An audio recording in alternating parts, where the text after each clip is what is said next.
अभी यूक्रेन ने भारत को समझा था बच्चा, आज भारत से मांग रहा है शांति की भीख। अटल के अपमान का मोदी ने ले लिया बहुत बड़ा बदला। ये बात सालों पुरानी नहीं है, बस 24 साल पुरानी है। तब भारत के हालात भी परमाणु हथियार के मामले में यूक्रेन की तरह ही थे। जैसे आज यूक्रेन के पास परमाणु बम नहीं है, वैसे तब भारत के पास नहीं थे। तो दुनिया भारत को आंख दिखा देती। यूक्रेन तब भारत को अमेरिका के इशारे पे डराने की कोशिश करता था। आज यही डरा हुआ यूक्रेन भारत से मदद के लिए गिड़गिड़ा रहा है। यूक्रेन के आकाओं को लगता है कि आज भारत मदद न करे तो बर्बाद हो जाएगा पूरा मुल्क।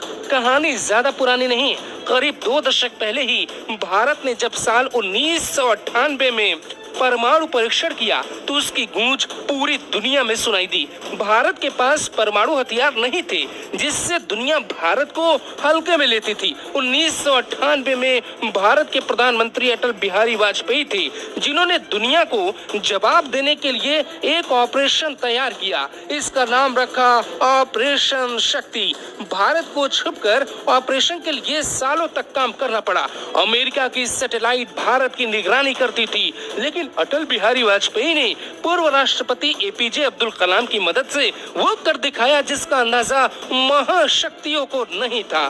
भारत ने गुपचुप तरीके से परमाणु परीक्षण किया। इस सफलता पे अमेरिका बौखला गया। अमेरिका का पालतू यूक्रेन तब उछल रहा था, भारत को आंख दिखा रहा था। तब उसने ऑपरेशन शक्ति के खिलाफ अमेरिका के कहने पर भारत के खिलाफ कैंपेन भी शुरू किया। दुनिया के 25 देश भारत के खिलाफ थे, जिसमें एक देश यूक्रेन भी था। परमाणु परीक्षण के खिलाफ अमेरिका ने एक प्रस्ताव बनाया कि भारत ऐसा नहीं कर सकता। उस प्रस्ताव पर जिन 25 देशों ने हस्ताक्षर किया उसमें यूक्रेन का नाम भी शामिल था। धमकी दी गई कि भारत अपने परमाणु परीक्षणों पर रोक लगाए।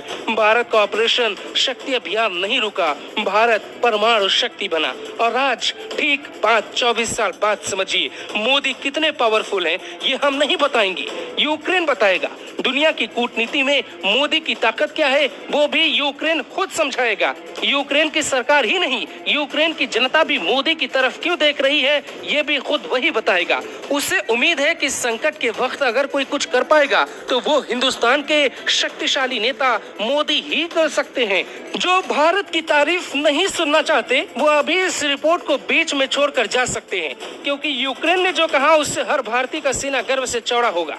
सुनिए यूक्रेन की एक एक बातें राजदूत ने क्या कह डाला।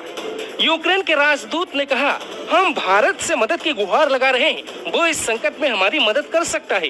मोदी जी दुनिया के सबसे ताकतवर और सम्मानित नेताओं में से एक हैं। नहीं पता कि दुनिया के कितने नेताओं की पुतिन सुनेंगे, लेकिन मोदी जी से मुझे काफी उम्मीद है।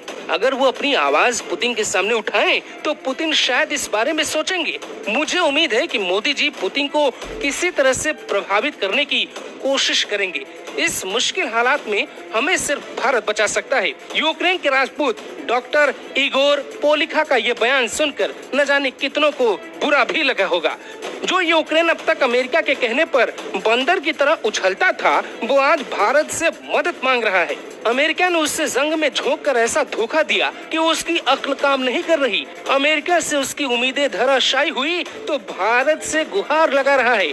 वक्त का क्या गजब फेर है। आगे कहानी में कई और ट्विस्ट है, सुनिए। कहानी इतनी नहीं है, भारत क्या कर सकता है ये समझिए। 70 के दशक में एक गाना आया, मेरा जूता है जापानी, ये पतलून इंग्लिशतानी, सर पे लाल टोपी रूसी, फिर भी दिल है हिंदुस्तानी।